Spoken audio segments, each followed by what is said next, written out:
That vaccine wall we've been warning about looking like it's here. One last round of winter for much of the U.S. and reasons to be optimistic about climate change on this Earth Day. Thursday Need to Know. Let's go.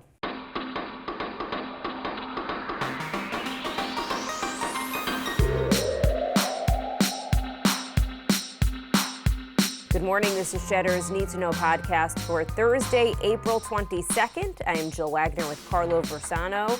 Happy Earth Day, Carlo. Happy Earth Day to you, Jill, and to all of our listeners. A little bit of housekeeping today. Jill and I did a podcast this week. It's called the Media Roundtable Podcast with the host Dan Granger. That was just posted live. So if you guys want to check that out, it's a little bit inside baseball. It's sort of like about the state of the media and, the problems with polarization and whatnot. But it was a good conversation. So that's wherever you get your podcast. Just check out Media Roundtable and you'll see us there. Also, I am just quickly before you get into the other items. What Dan is doing is I think, really fascinating. His company looks at podcasts primarily, which is kind of like the Wild West right now, especially for advertisers who want to put advertisements in maybe even a news podcast, and they don't really know the politics of that podcast. So it's sort of like when an advertiser just buys an ad with YouTube, and then they wind up risking that ad running against something that's really controversial. That's sort of what the state of play is right now for a lot of podcasts. So he is trying to reward podcasts that dial it down, that don't try to play on outrage. And I love what he's doing. So kudos to Dan, and it was great that he had us on. Yes. Thank you for explaining better what they're all about over there.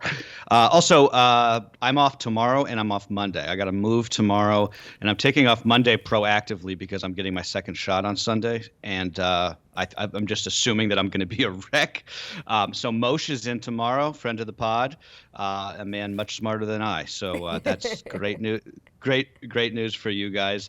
And also, if you can take off. If you work at a place where you can take a day off to recover from the vaccine, do it.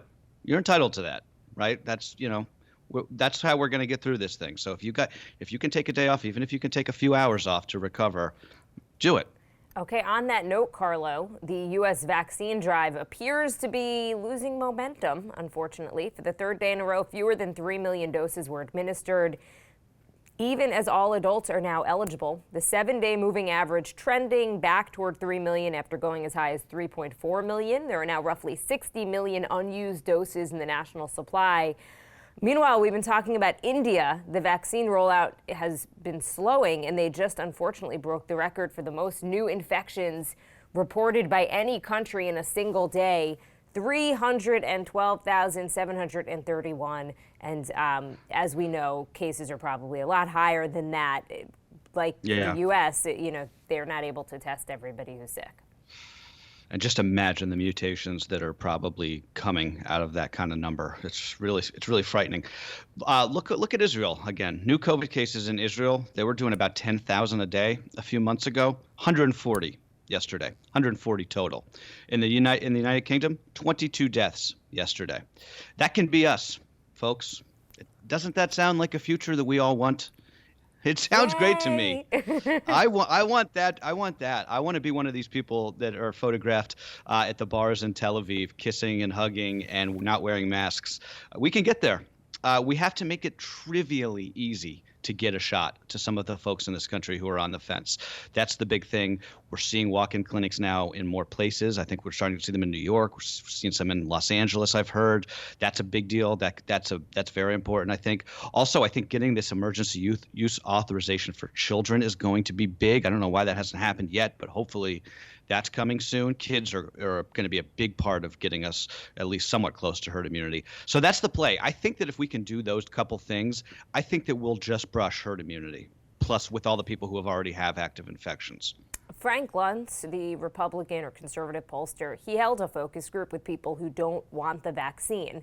According to the Washington Post, the takeaways, if you want to convince them, stop talking about the possibility of a coronavirus booster shot. Don't bully people who are vaccine holdouts. And if you're trying to win over skeptics, show us anyone besides Dr. Fauci.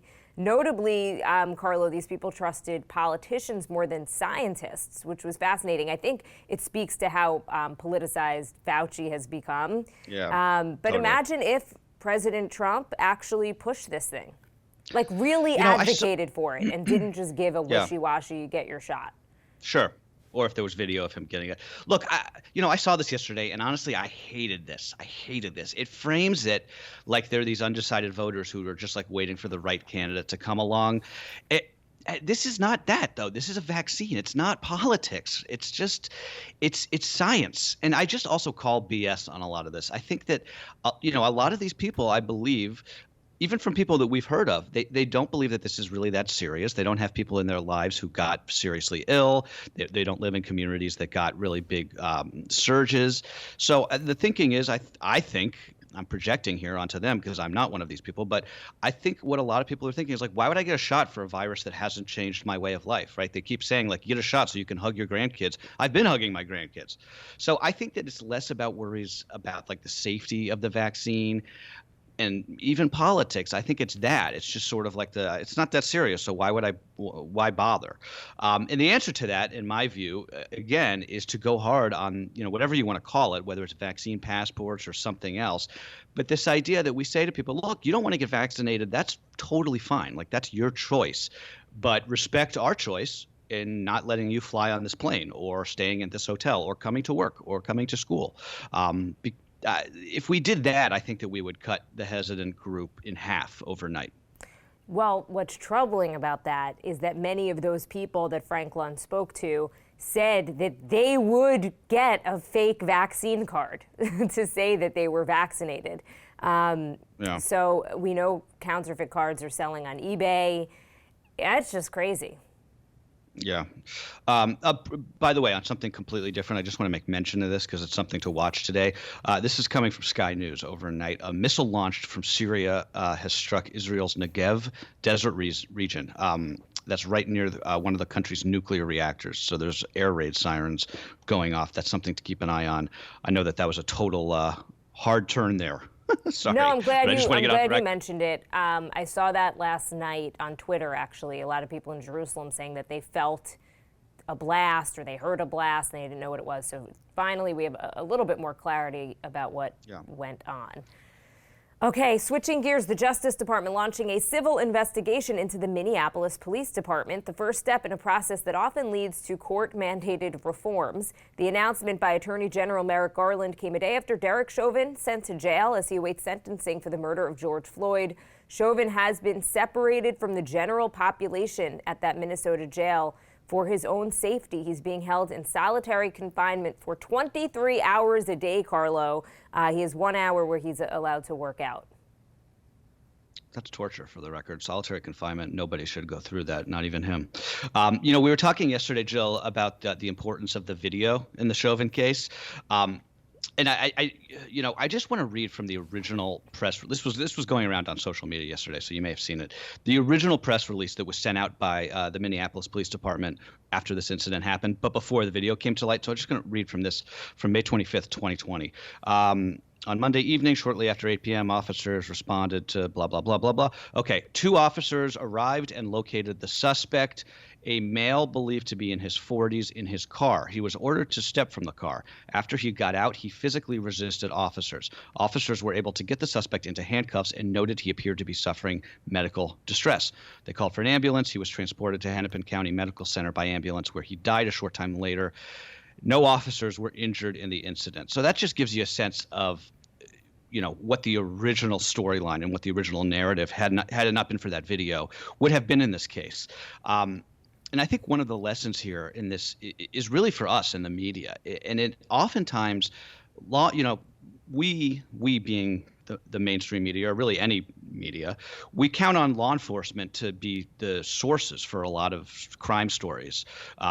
People have sources in the police department. Police departments have public affairs offices, but they're not very accurate in a lot of cases. I've seen this just in my own career. Look at the Capitol riot. The officer, Brian Sicknick, who died in that riot, who the medical examiner now says died of natural causes from a stroke. The original reporting on that was that he was hit in the head with a fire extinguisher by one of those rioters. That didn't come out of nowhere. That came from anonymous sourcing in the police department there to outlets like the New York Times and the Washington Post, which created that narrative. So I think that it's just a reason to be wary of official sources in law enforcement. I think it's a great point. It's something you and I have talked about. And even when police, even if they have a source that's not a police source, it's still just what somebody's saying. It's like still just what a witness is saying, or still what the suspect themselves says, or the victim says. It's not fact. And I've thought that because as a field reporter for many, many years, I've covered, sometimes all you had to go on was the police report. And a lot of times you would think something about this doesn't add up, and you have to ask questions. The other bigger problem with journalism, and obviously this is a much bigger discussion, is just, and we're guilty of this too, where we're not doing so much of our own reporting. You and I are basically curating the news, and then we analyze it a bit, but we are not out there talking to people on the ground and doing interviews ourselves. And that more and more outlets are that same way. There's fewer outlets and fewer journalists who are actually on the ground doing news. Why? Because it's more expensive. And I'm not talking about just us right now, but in general, the media and the journalism industry has been decimated by cuts. You have pressure to turn a story every single day. You don't have people who are able to work a beat as much. And hey, sometimes a story doesn't pan out and you have nothing you don't have an article or you don't have a story. There's so much pressure to get something every single day. And more, it's like you've got, especially TV stations, pretty much just copy what's in the newspaper staff's being decimated. So you don't have someone to go to the scene and interview people. So it's kind of part of this vicious cycle, and there's plenty of blame to go around. It's just a fact. This is part of the problem. I'm not like pointing a finger at anybody to say, this is why. This is what it's like that. It's a really good point, and I think just briefly before we move on, I think a lot of people assume that there's this like really inherent, agenda amongst journalists that are trying to, prove something, and maybe that's true in some cases. But to your point, a lot of it is like, no, you're on a deadline and you need a story, and you gotta get that story. So you're gonna believe what people say. Maybe you're not gonna have the time to double check it, to fact check it. You're just gonna go with the your primary sources. But yeah, again, longer discussion. Okay, it has been spring now for a month, but Old Man Winter not done with us yet. Over 70 million Americans are under a freeze warning this morning. From the plains to here in the Northeast, temps are 10 to 20 degrees below average for the eastern half of the country. The Cleveland region reported up to 7 inches of snow. Parts of Kentucky reported their latest snowfall on record. And interior New England and upstate New York could see lingering snow today. Denver digging out from its second winter, that's in quotes. It dropped 10 inches over the last week. Good news here. You know how we love weather stories here. The freeze is not going to last long. I can't believe you put this in the podcast today. It's cold. It's cold. It's late April and it's cold. That's news you need to know, right? You got to wear a sweatshirt or a jacket if you go out today. The good news is it's quick. Temperatures are going to rise back to above average across the Midwest and the East in time for the weekend. It's crazy how quick it happens too. I mean, and this is like, I know this is like fifth grade science, but it is pretty incredible. It was like 70 degrees. Yeah. It rained, a really hard rain, thunder, heavy winds, and then an hour later, it was 25 to 30 degrees colder. It's amazing. It really is amazing when you feel that come in, when you just feel the cold air come in.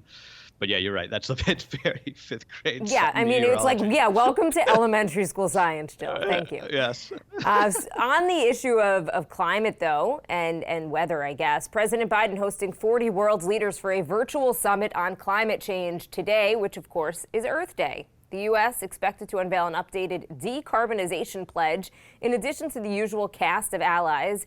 President Xi of China, Putin of Russia, Bolsonaro of Brazil are expected to join the summit. Pope Francis will be there too, as will the King of Saudi Arabia. According to the New York Times, Biden is going to commit the U.S. to cutting emissions in half by 2030.